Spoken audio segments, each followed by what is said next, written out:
चल मेरा घर आ गया, कल मिलते हैं। Okay bye bye. बाय।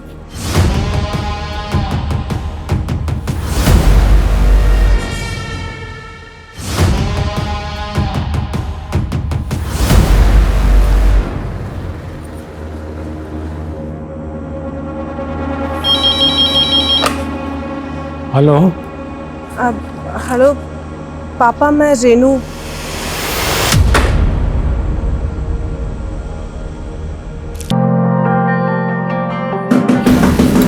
कोई आ गया। कौन है?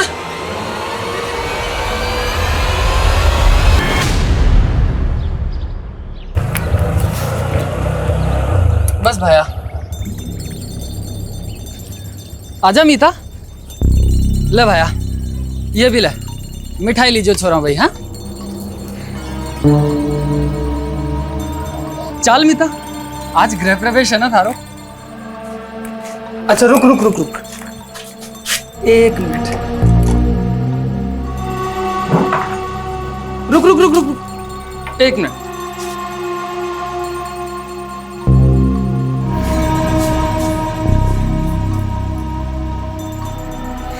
चल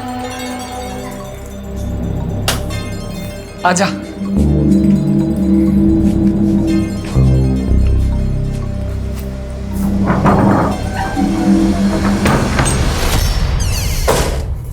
थारी आँखों का सुरमा प्यारा लागे, रे चोखा लागे रे मन। अरे क्या कर रहे हो? रुको रुको, क्या हुआ? मने दो। मैं अरे तू आराम कर, मैं कर लूंगा। थे काम करोगे और मैं आराम ना। लाओ मने दो और वो डब्बो लेकर आओ। अच्छा ठीक है।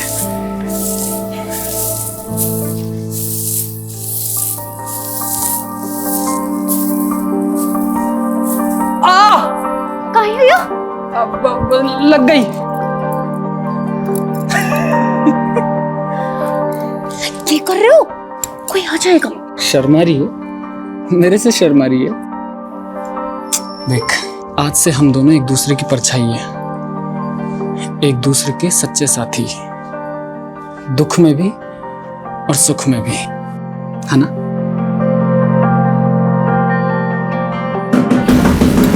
कोई आ गया। कौन है? हमारे को मालूम है आप लोग नाराज हो हमारे से, पर इसमें हमारी कोई गलती नहीं है। मैंने तो बस प्रीति की मदद की, सरपंच जी के छोरे अंकुर के साथ भागने में। वे दोनों ब्याह करना चाहते थे एक दूसरे से। अरे झूठ मत बोल सुबोध, तू मेरी छोरी को बहला फुसला के ले गया था और जब उसे तेरी नियत का पता चला ना तो वापस आ गई। नहीं नहीं, ये सही नहीं है। आप चाहो तो प्रीति को बुला के पूछ लो। तू पंचों के सामने मेरी छोरी को बेइज्जत करना चाहे? नहीं आएगी वो यहाँ। सरपंच जी, एक बार अंकुर को बुला के तो पूछ लो ना, सब साफ साफ हो जाएगा। ये क्या कर रहे हो? तो सुनो, मेरे छोरे को बदनाम करता है, मारो इसे। नहीं नहीं नहीं, हमारी बात तो सुनो। मारो इसको, हाथ जोड़, मारो इसको। रुक जाओ, मत मारो, मैं जाके हाथ जोड़ू छू। मत मारो, मत मारो, मत मारो।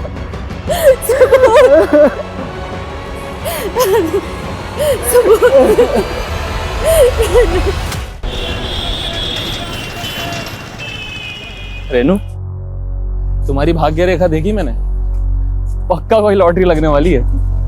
कुछ भी अनशन मत बोला। अरे पाग, अंडरस्टैंड नहीं बोल रहा हूँ, सच बता। एक सेकंड दो, ये देखो, ये जो रेखा है ना, इसमें साफ लिखा है कि तुम्हारी वे बहुत तेज चल रहा है, हीरो समझते अपने आप को? कौन है भाई आप? बताओ तुझे कौन हूं मैं? क्या कर रहे हो ये? क्यों? शादी मुझसे कर रही हो, मजे इसके साथ कर रही हो। शादी? क्या बोल रहा है रेनू ये? झंडू शादी मंगेतर है मेरी, अगर इसके आसपास भी दिखा ना तो तोड़ दूंगा। चल भाग जा, भाग जा। चल घर ड्रॉप कर देता हूं, चल। ऑटो। इसमें रोने की क्या बात है रेनू? सही तो कहा आकाश ने, तेरा होने वाला पति है वो। अगर तुझे इस तरह से सड़क पर किसी के साथ हंसते बोलते देखेगा तो गुस्सा तो आएगा उसे। पापा आप उसकी साइड ले रहे? मैं किसी की साइड नहीं ले रहा हूं, मैं हकीकत की बात कर रहा हूं। और अब तू ये ऐसे छोटी छोटी बातों पे आंसू बहाना बंद कर। तू तो शादी करके चली जाएगी, तेरे बाद मुझे रागनी के लिए भी तो लड़का देखना है। पापा लेकिन उसने तेरा दुखड़े सुनने का वक्त नहीं है मेरे पास। अब जैसा आकाश कहे वैसा ही कर तू, मेरे पर शिकायत नहीं आनी चाहिए। हाँ, और सुन, अभी फोन कर आकाश को और माफी मांग अभी।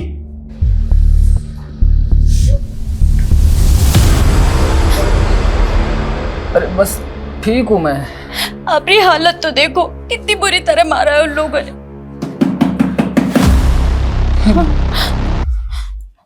मैं नहीं नहीं नहीं, मैं जाऊँ।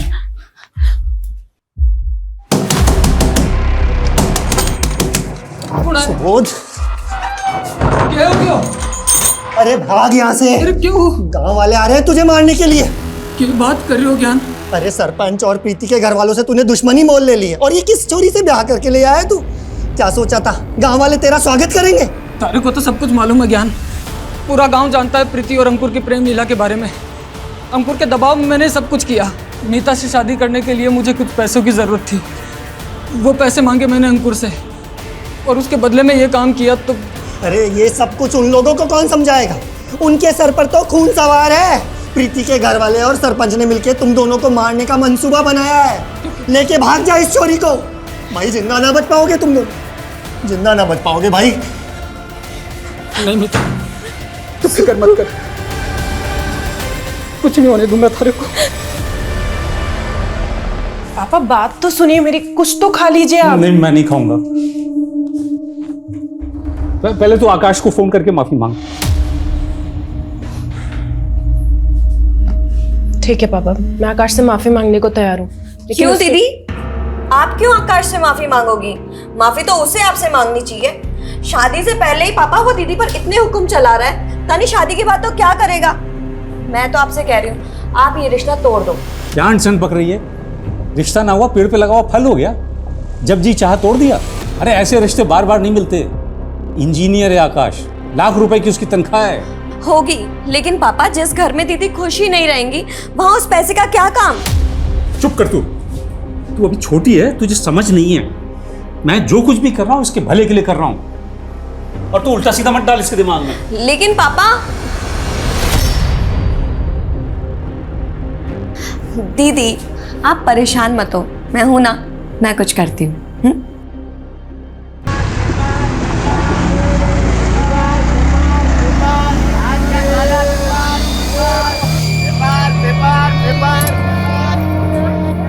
लो भैया,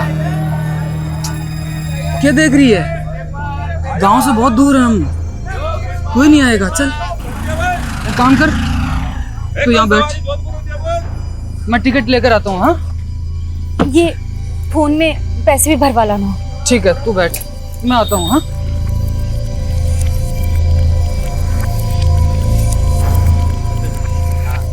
छोड़ूंगा नहीं। क्या नहीं छोड़ेगा है? हलवा समझा है क्या? आपकी वाला तो हाथ लगा के दिखा तो मेरे को सारा मेरे को धक्का दे रहा। मेरा मोबाइल चुराता है, मेरा मोबाइल चुराता है, मेरा मोबाइल चुराता है।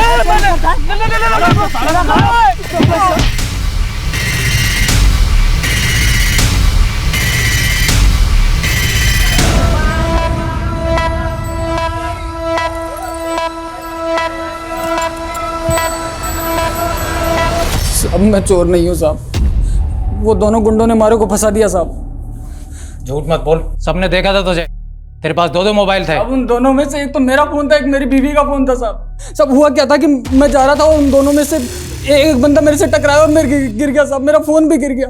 उनमें से एक मेरा फोन उठा के बोलता है कि ये मेरा फोन है, मेरा फोन है, और वो चोर चोर चिल्लाने लग गए साहब। सब मेरी बीवी बस स्टैंड पे मेरा इंतजार कर रही है साहब। बस पुलिस के सामने जो भी आता है ना दुख भरी कहानी सुनाता है। एक दिन लॉकअप में रहेगा ना तो सब कबूल कर लेगा। बंद करो इसको लॉकअप में। साहब मैं सच कह रहा हूँ साहब, मैं कुछ झूठ नहीं बोल रहा साहब, मैं चोर नहीं हूँ साहब। अभी आप जिसको ढूंढ रही हैं उनको तो मैंने दिल्ली की बस में चढ़ते हुए देखा है। क्या? हाँ आइए आपको दिखाते हैं कौन सी बस में चढ़े। आइए पास में आइए।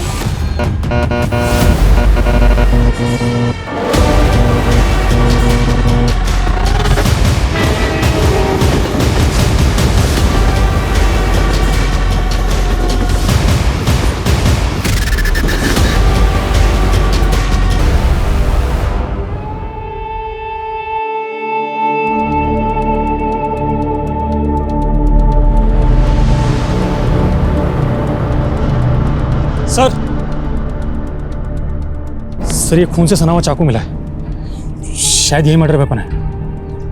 विक्टिम का चेहरा बुरी तरह से बिगाड़ा गया है, शायद इसलिए ताकि शिनाख्त ना हो सके। पूजा, बड़े को कवर करो। ये जंगल रेलवे स्टेशन के नज़दीक है। मुमकिन है कि विक्टिम यहाँ की रहने वाली ना हो और कातिल इसको यहाँ पर कत्ल करने के इरादे से ही लेकर आया हो। सर ये भी तो हो सकता है कि विक्टिम और कातिल एक दूसरे को जानते हो। सर ये देखिए सर, झाड़ियों में एटीएम कार्ड मिला है। देखो जरा किसका। सर एलएनसी बैंक का है, लेकिन इस पे कार्ड होल्डर का नाम नहीं लिखा हुआ। इस बैंक की नज़दीकी ब्रांच से कॉन्टैक्ट करो और कार्ड की डिटेल्स निकलो। सर ये देखिए।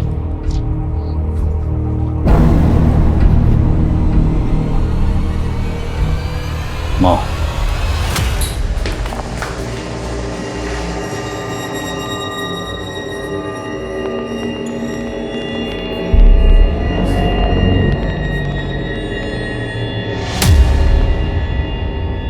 अच्छी लग रही हो। सॉरी हाँ, ये कुछ ज्यादा ही हो गया, मुझे पता है। लेकिन तुम भी मुझसे बहुत बहस करती हो। काम करो, तुम मुझे सॉरी बोल दो, ठीक है? सब कुछ यहीं पे खत्म करते हैं। आकाश I'm sorry, It's okay, आगे से ना। लेकिन मैं तुमसे शादी नहीं कर सकती। मैं किसी और से प्यार करती हूँ। आकाश, यहाँ पे तमाशा मत करो। तमाशा तुमने देखा है, है? मैं तुम्हें अपनी बीवी मान चुका हूं, इतनी आसानी से नहीं जाने दूंगा। किसकी वजह से मुझे छोड़ रही हो? उस चंदू की वजह से। काट के लाके रख दूंगा मैं। आकाश, जबरदस्ती तुम मुझे हासिल नहीं कर सकते। अच्छा यही होगा कि मुझे भूल जाओ। प्लीज मुझे मेरी जिंदगी अच्छे से जीने दो।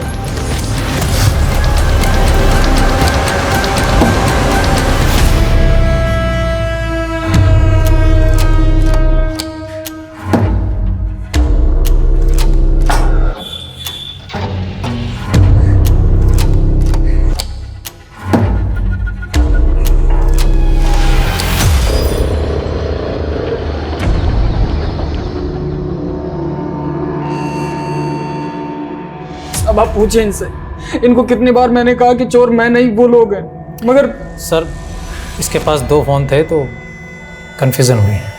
फिलहाल जाओ तो। Sorry sir.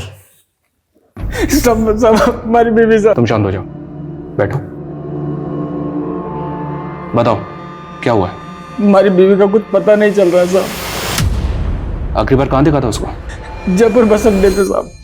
और सर इन्हें ठगने वाले लोगों के बारे में भी हम पता लगा रहे हैं और काम करने के तरीके से लग रहा है जैसे कोई पेशेवर मुजरिम थे। सब हमारी बीवी का पता लगा लो साहब। सुबह तुम फिक्र मत करो, हम तुम्हारी बीवी को जल्द से जल्द ढूंढने की कोशिश करेंगे। ठीक है सर। बॉडी की शिनाख्त अभी तक नहीं हो पाई है, हालांकि पोस्टमार्टम रिपोर्ट से पता चला है कि लड़की की उम्र 23 से 25 साल के बीच थी। और सर लड़की की मौत बॉडी मिलने से 7 से 8 घंटे पहले हुई थी। और मारने से पहले विक्टिम के साथ फिजिकल रिलेशन बनाया गया, पर बॉडी पर किसी भी तरह का डीएनए सैंपल्स नहीं मिले। शायद प्रोटेक्शन यूज किया होगा। और सर बॉडी में नींद की गोलियां भारी मात्रा में मिली है। सर हो सकता है कातिल का यह प्लान रहा हो, पहले नशे की गोलियां देकर लड़की को बेहोश किया, फिर उसके साथ फिजिकल हुआ और फिर उसको मार दिया। इसलिए बॉडी पर किसी भी तरह का रजिस्टिंग मार्क्स नहीं है। वो स्टेडियम की डिटेल्स कब तक आएंगे? सर बैंक मैनेजर से बात की है, कार्ड बहुत पुराना है इसलिए थोड़ा समय लग रहा है। जब तक कार्ड की डिटेल्स आती हैं, विक्टिम की तस्वीर दिल्ली एनसीआर के सभी थानों में भेजो। शायद कहीं कोई मिसिंग कंप्लेंट फाइल हुई हो। और इस टैटू को आसपास के जितने भी टैटू पार्लर्स हैं सब जगह दिखाओ। और विक्टिम की तस्वीर सभी लोकल न्यूज़पेपर में दो, शायद कोई शिनाख्त के लिए आ गई। दीदी, आकाश से शादी ना करने का डिसीजन आपका एकदम सही है, लेकिन आप मेरी बात मानो तो अभी भी। रागिनी, मैं जानती हूँ तुझे मेरी फिक्र है, पर तुझे अब मेरी फिक्र करने की कोई ज़रूरत नहीं। अब मैंने तय कर लिया, मैं डर के नहीं जीने वाली। और वैसे भी अब मेरी ज़िंदगी में कोई और आ गया। कौन है वो? और कहीं उसी की वजह से तो तुमने संजीव को रिजेक्ट नहीं किया था? सच बताओ दी। संजीव I'm सॉरी, मैं जानती हूँ कि मुझे ये सब कुछ पहले ही बता देना चाहिए था, लेकिन मैं क्या करती, मेरे फादर बहुत स्ट्रिक्ट हैं। संजीव, मेरे कहने से शादी नहीं रुकेगी, सिर्फ तुम ही शादी को रोक सकते हो। प्लीज़ मुझे रिजेक्ट कर दो। ठीक है, मैं मना कर दूंगा। रेनू दी, उस दिन भी तुमने एक झूठी कहानी बनाकर इतना अच्छा लड़का हाथ से गवा दिया। तुझे संजीव की इतनी फिक्र क्यों हो रही है? टॉपिक मत बदलो दी। ये बताओ कोई लड़का है भी या नहीं, या फिर तुम इस बार भी कोई झूठी कहानी बना रही हो? दी बताओ ना कौन है वो। सही वक्त आने पर सब बता दूंगी। सर जो एटीएम कार्ड हमें जंगल में मिला था, बैंक मैनेजर का कहना है कि वो एटीएम कार्ड झारखंड के भभुआ के रहने वाले एक आदमी का है। सर हो सकता है वो औरत भी झारखंड की हो। मुमकिन है। तो एक काम करो, तुम झारखंड के लिए निकलो, मैं झारखंड पुलिस को इन्फॉर्म करता हूँ।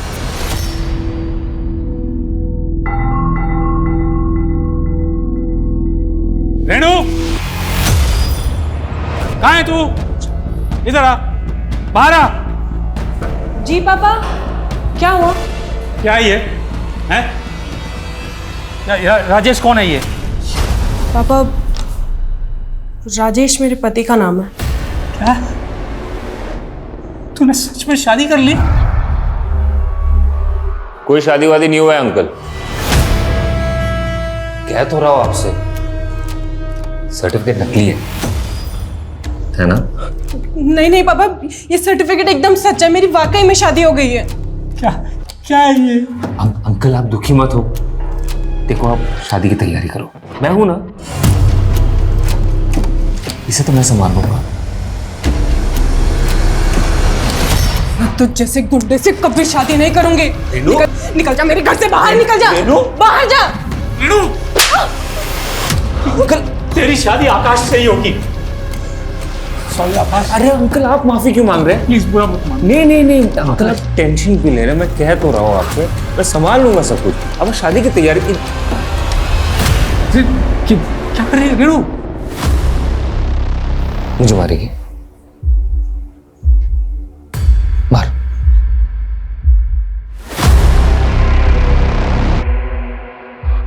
मार। आगे मत बढ़ना कोई भी। पापा हटिए आप यहाँ से, हटिए, मेरे पास मत आना। ठीक है। मुझे मेरी मरी हुई माँ की कसम है, अगर मेरे कोई पास आए तो मैं अपनी नस काट लूंगी। नहीं रेणु, क्या कर रही है? रेणु कहाँ जा रही है?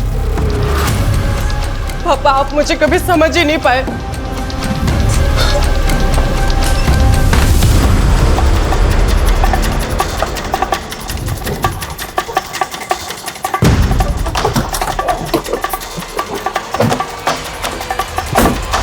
मुजाहिद आपका ही नाम है? जी साहब, हमारा एटीएम कार्ड चोरी हो गया था साहब। हम पंजाब में जेसीबी चलाने का काम करते हैं। अभी 2 हफ्ता पहले जब हम दिल्ली बस अड्डे पे बस का इंतजार कर रहे थे, तभी अचानक एक आदमी आ धमका। कौन आदमी?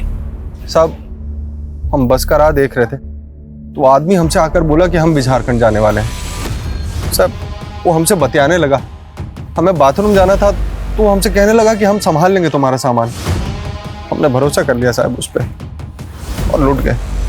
जब वहाँ लौट कर वापस आए तो ना तो वो आदमी वहां पर था, ना हमारा सामान। और उसी बैग में तुम्हारा एटीएम कार्ड भी था? अरे एटीएम कार्ड का साहब, हमारा पर्स, हमारा मोबाइल, पैसा, कपड़ा लत्ता सब कुछ उसी में था। मुझे तुम्हारा फोन भी चोरी हुआ था ना? जी साहब। उसका IMEI नंबर है तुम्हारे पास?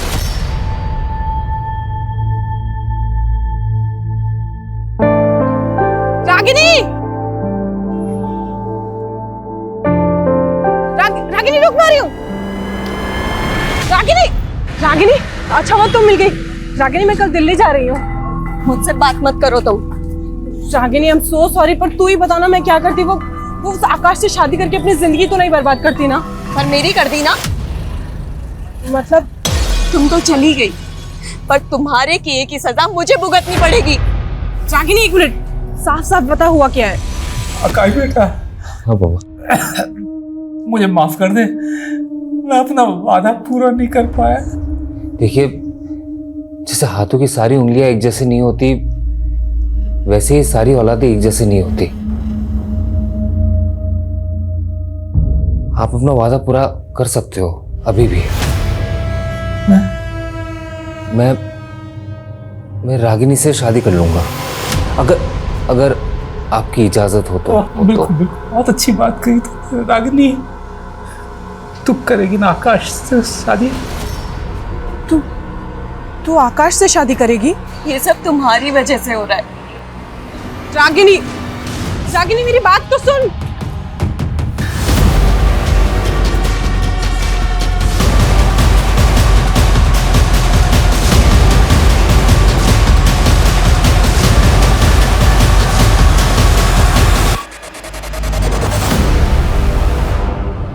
सर मुजाहिद का जो फ़ोन चोरी हुआ था उसको सर्विलेंस पे डाल दिया है। अगर कोई दूसरा सिम एक्टिव हुआ तो पता चल जाएगा। सर विक्टिम की बॉडी का क्या करना है?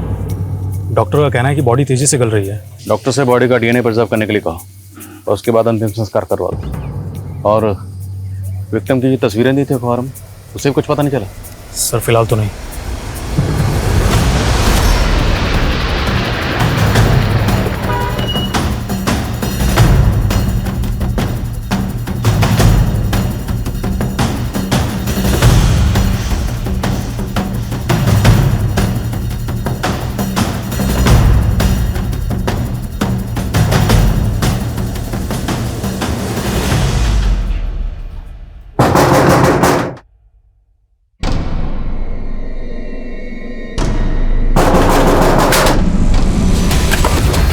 여기 자 돈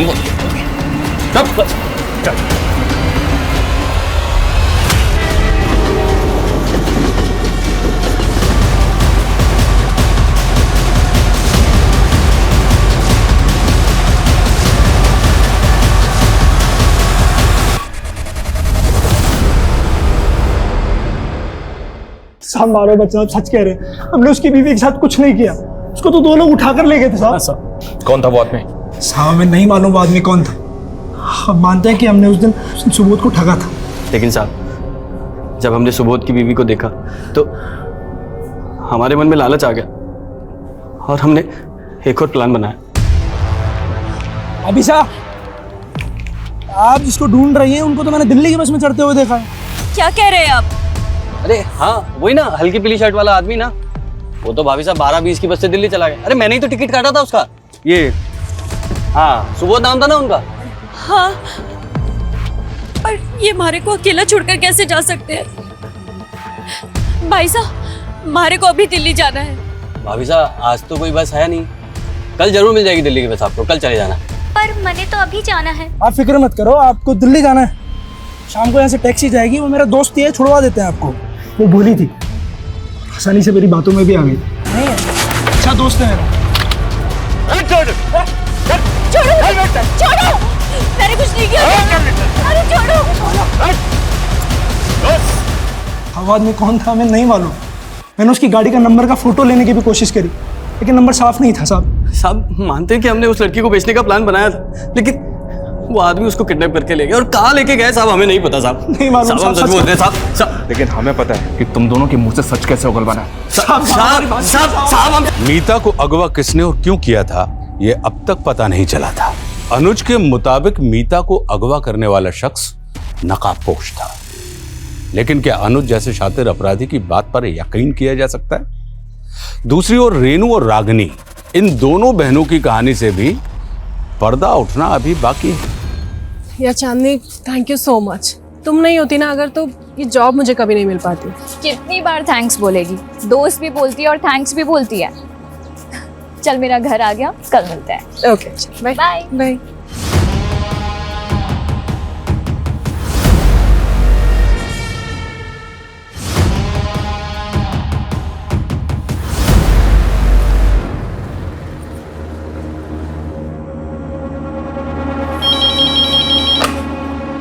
हेलो। अब हेलो पापा, मैं रेनू।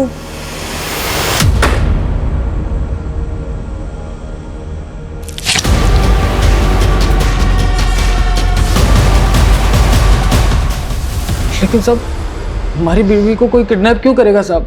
सुबोध हम भी पहले ऐसे ही सोच रहे थे और इसीलिए उन दोनों के साथ हमने सख्ती भी की, पर वो दोनों अपनी अपनी बात पे अड़े हुए हैं कि उन दोनों ने मीता के साथ कुछ भी नहीं किया। तुम हमें ये सोचकर बताओ, क्या मीता की किसी के साथ कोई दुश्मनी थी आस पड़ोस में या कहीं और?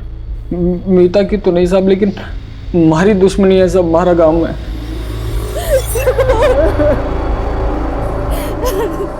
वो लोग मार देते साहब हमारे को जान से। तो तुम्हें लगता है कि प्रीति के फादर विजय और गांव का सरपंच मीता को अगवा कर सकते हैं? धोखा और दुश्मनी इंसान आसानी से नहीं भूलता साहब। कहीं उन लोगों ने हमारी मीता को तुम चिंता मत करो, फिलहाल तुम घर जाओ, जैसे ही कुछ पता चलेगा हम तुम्हें बता देंगे। ठीक है साहब।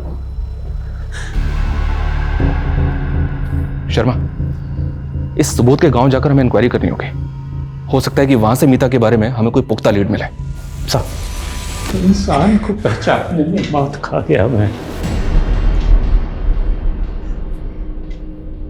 वो आकाश जिसे मैंने अपने बच्चों से ज्यादा माना, कातिल निकला। पापा, पुलिस ढूंढ रही है उसे, और अच्छा ही हुआ कि रेणु दीदी हम सबको छोड़कर चली गई, वरना उनकी जिंदगी तो बर्बाद हो जाती।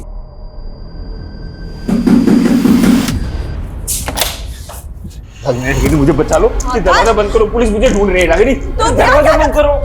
निकलो यहाँ से। रागिनी, मैं कह तो रहा हूँ, पुलिस मुझे ढूंढ रही है। आकाश, निकलो यहाँ से। क्या बकवास कर रही हो? तुम मेरी होने वाली बीवी हो। मेरा तुमसे कोई रिश्ता नहीं है, चलो निकलो यहाँ से। निकलो। वो ठीक करिए, तुम्हारा उससे अब कोई रिश्ता नहीं है। तेरा भी पल निकला है क्या? छोड़ो पापा को, आकाश छोड़ो। मैं इस घर से नहीं जाऊंगा। मैं भी देखता हूँ कौन मुझे तो इस घर में नहीं रखता। मैं भी देखता हूँ कौन निकालता है। यहाँ मत रुक, नहीं नहीं रह सकता। निकलो यहाँ से, वरना जान से मार डालूंगी। निकलो यहाँ से। छोड़ूंगा नहीं तुझे।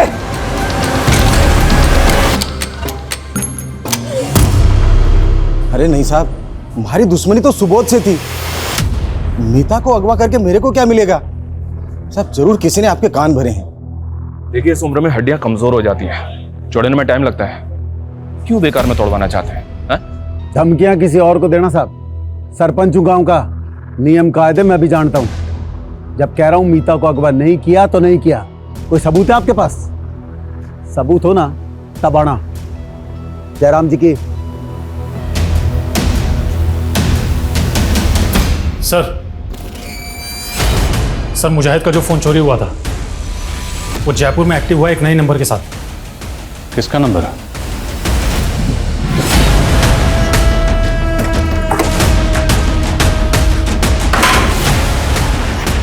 शुभम।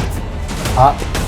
अरे लेकिन लेके चलो सर। अरे मैंने किया क्या है? लेकिन मारे को मत मारो साहब जी, मैं सब बता रहा हूँ। आपने मैंने वो फोन एक मोबाइल की दुकान से खरीदा था। वो आदमी सेकंड हैंड फोन बेचता है। वो फोन तुमने कौन सी दुकान से खरीदा था?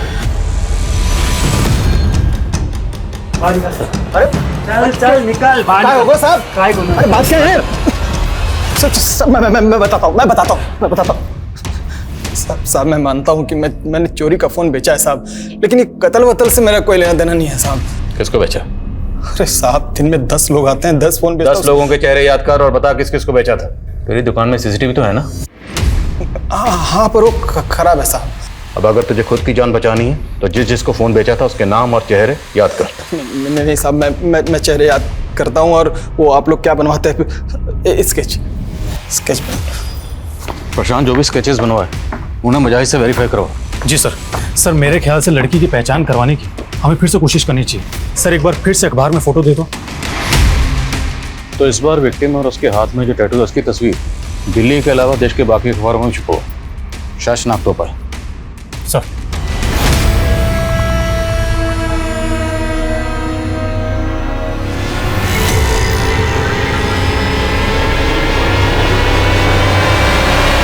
सर, प्रशांत के बनाए स्केचेस में से एक स्केच को मुजाहिद ने आइडेंटिफाई कर लिया है। ये रहा वो स्केच, और इसे उठा लिया है। मैं मानता हूं कि मैंने मुजाहिद का सामान और उसका फ़ोन चुराया था साहब, पर वो सारा सामान मैंने प्रशांत को बेच दिया था साहब। तुमने जो मुजाहिद का सामान चुराया था उसमें मुजाहिद का एटीएम कार्ड भी था, और वो एटीएम कार्ड हमें एक लड़की की डेड बॉडी के पास मिला। वहाँ कैसे पहुँचा? मतलब तुमने पहले उस लड़की का मर्डर किया, सामान प्रशांत को भेजा, और वो एटीएम कार्ड तू गलती से वहीं भूल गया, है ना? साहब, ये सच नहीं है साहब। मैं कोई खूनी नहीं हूँ साहब। मारे को तो ये चोरी भी मजबूरी में करनी पड़ी थी साहब। एक हफ्ते पहले मारे को भी वहीं पर लूटा था किसी ने, उसी जगह पर। हमारे पास तो जयपुर आने का भी पैसा नहीं था साहब, और मजबूरी में मारे को भी वही जुल्म करना पड़ा जो हमारे साथ हुआ था। इस टैटू को देख और बता, तूने ये टैटू किसी लड़की के हाथ में देखा था? नहीं साहब, अगर ये सुबोध सच बोल रहा है तो हमें इस केस को रीलुक करना पड़ेगा। हमसे कहीं ना कहीं कोई ना कोई चूक तो हुई है। सर सुबोध का स्टेटमेंट वेरीफाई करने के लिए मैंने प्रशांत को पुलिस स्टेशन बुलाया था, लेकिन उसका फ़ोन बंद आ रहा है। सर प्रशांत का घर और दुकान दोनों जगह चेक किया, दोनों जगह ताले लगे हुए हैं। खबरियों को काम पे लगाओ, लेकिन ढूंढो इस प्रशांत को। जी सर। इस प्रशांत ने भागकर कम से कम इतना तो साबित कर दिया कि इसका इस केस से कोई ना कोई ताल्लुक तो है। सर खबरियों ने पता लगाया है कि मीता को जीबी रोड के एक ब्रोथल में बेचा गया। वो ब्रोथल मुन्नी नाम की एक औरत चलाती है। उसने बताया कि 5 महीने पहले मीता एक अपने कस्टमर के साथ भाग गई थी। एक काम करो, लोकल पुलिस की मदद से मीता की सर्चिंग शुरू करो। मैं तब तक उसके पति सुबोध को इन्फॉर्म करता हूँ। Okay sir.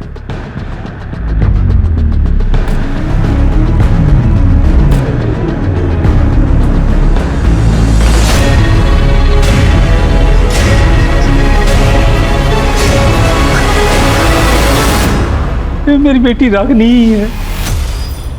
उसके हाथ में ही ऐसा टैटू बना था। वो अपनी बहन रेनू को ढूंढने यहाँ दिल्ली आई थी। मुझे क्या पता था एक बेटी की तलाश में दूसरी बेटी भी खो दूंगा। रागिनी का फोन स्विच ऑफ है। क्या आपके पास आपकी बड़ी बेटी रेनू का फोन नंबर है? मुझे उसका पुराना नंबर याद है। नंबर बताइए।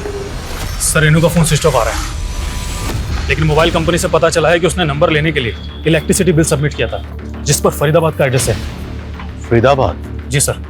सर जब वहाँ पहुँचे तो मालूम चला कि रेनू फरीदाबाद से जयपुर जा चुकी है। और जयपुर में कहाँ रह रही है आजकल? सर ये तो पता नहीं चला है, लेकिन सर रेनू फरीदाबाद के जिस एड्रेस पर रहती थी उसी एरिया में चांदनी नाम की लड़की भी रहती थी, जिसका कुछ दिनों पहले मर्डर हुआ था।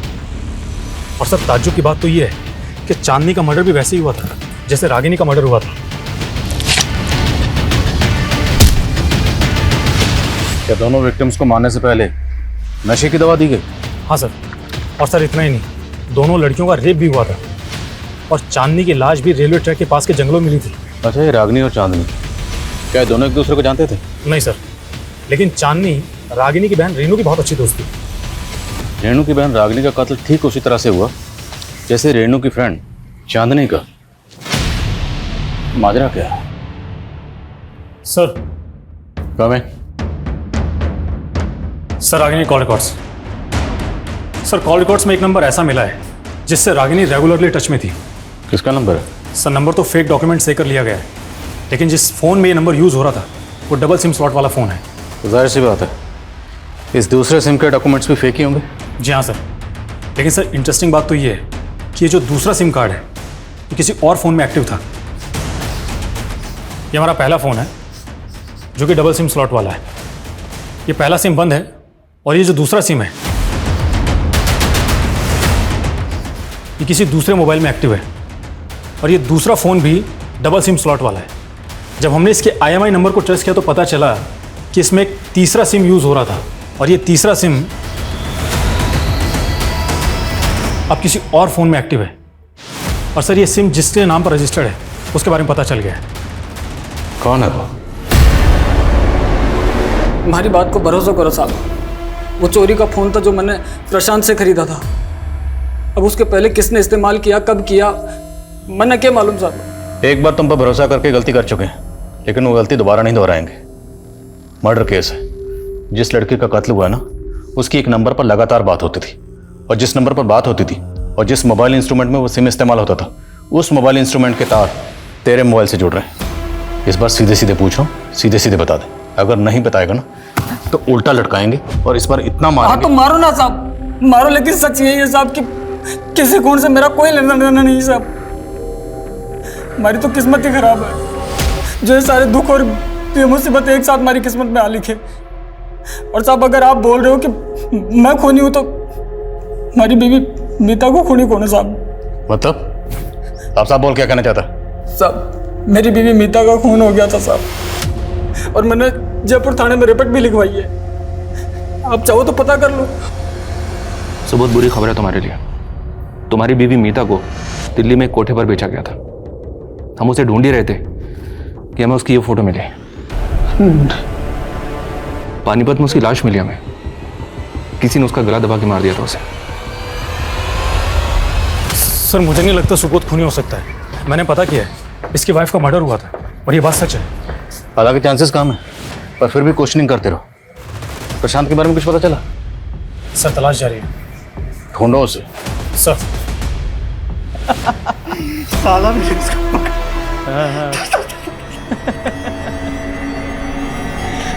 साले वर्दी देख पक गया होगा। साला पैंट क्या बात है।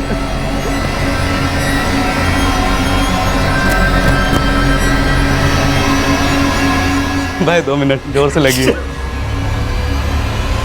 सुखराम जल्दी आओ। खुद को मारने की कोशिश की इसने। एम्बुलेंस बुलाओ जल्दी।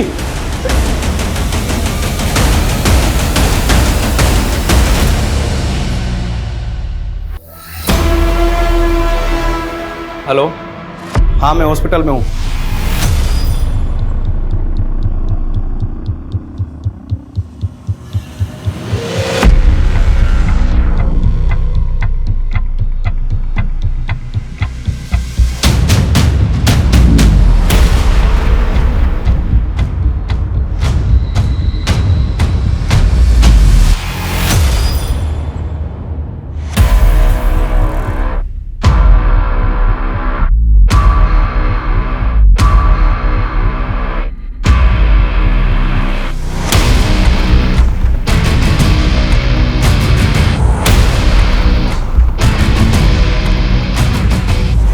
पुलिस की नजरों में अब भी प्रशांत और सुबोध दोनों संदिग्ध थे।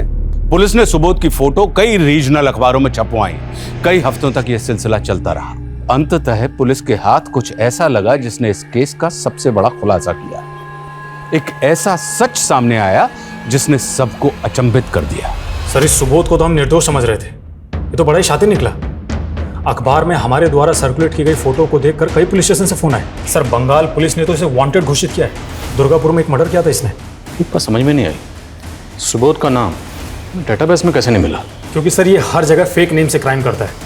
बंगाल पुलिस में बादल नाम से केस रजिस्टर्ड है, बिहार में विनोद और एमपी में रघुराम। सर बंगाल केस में सुबोध ने एक फेक आइडेंटिटी क्रिएट की थी। अंजना नाम की एक लड़की को जंगल में ले जाकर नशे की दवाइयाँ दी, उसके साथ रेप किया और उसका मर्डर कर दिया।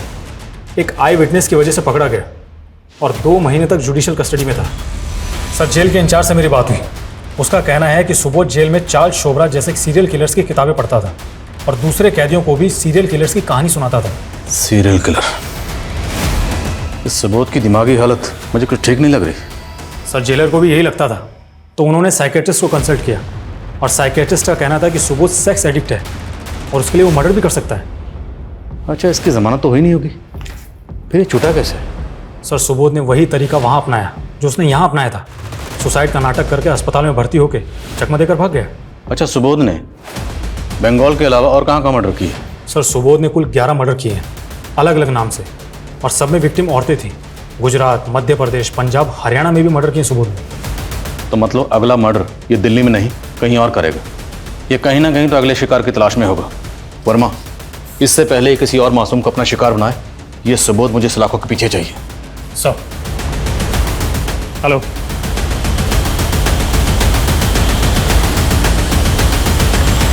सर वो रूम नंबर 11 में पक्का वही है सर? पक्का? Yes sir.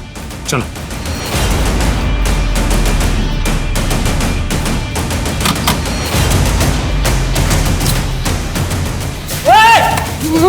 सुबोध बहुत घुमा लिया तूने हमें, अब पुलिस स्टेशन चलने का समय आ गया। लेके चलो इसे। खूब दौड़ाया ना आप लोगों को, लेकिन अब और परेशान नहीं करूंगा। बता दूंगा सब कुछ। हमारी मीता, जिसको उन कमीनों ने धंधे पर बैठा दिया था, आपको तो पता ही चला होगा ना? पता है हमें। हमारी बीवी मीता अपने किसी कस्टमर के साथ भाग गई थी। अरे वो कस्टमर में ही तो था। पहले भगा के ले गया उसे और मार दिया। फिर क्यों मारा मीता को? मैली होगी थी ना साहब। मीता की मौत के बाद मानो मन नया जन्म मिल गया हो। सालों तक लोगों ने सताया हमारे को, पर अब हमारी बारी थी। रेणु का यही दिल्ली के त्रिनगर में शादी की थी उससे मैंने। रेणु की बहन रागिनी, उसे क्यों मारा? रेणु के साथ उसे मार्केट में देखा था मैंने। रागिनी बड़ी पसंद आई थी मैंने, लेकिन रागिनी से पहले रेणु की सहेली चांदनी से मिला मैं। उसके खूब मजे लिए मैंने, फिर मार दिया उसे। और बाद में मुझे पता चला कि रेणु रागिनी को बार बार फोन करती थी, और वहीं से रागिनी का नंबर चुराया मैंने, और फिर रेणु से मिलने के बहाने उसे दिल्ली बुला लिया। बस बस भाया। यहाँ पर किस लिए? यहीं से जाना पड़ेगा, वो पूरा घूम के जाएंगे तो टाइम लग जाएगा ना।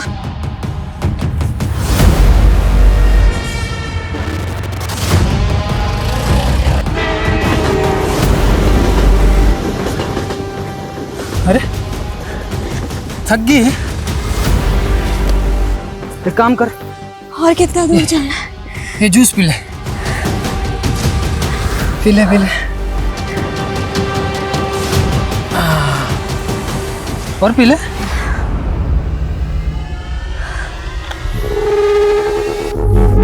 चलो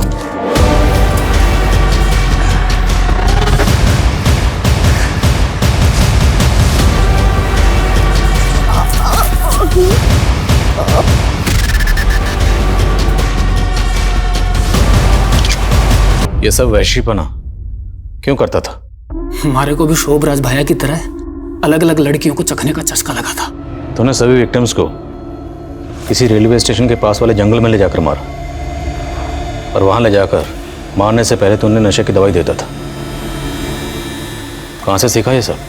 अभ्यास किया था साहब, खूब पढ़ता था मैं जेल में, और इतना ही नहीं, प्रोटेक्शन यूज करता था हर बार, ताकि आप लोगों को कोई सबूत ना मिले। सोचा था कि शोभराज भाई का रिकॉर्ड तोड़ दूंगा।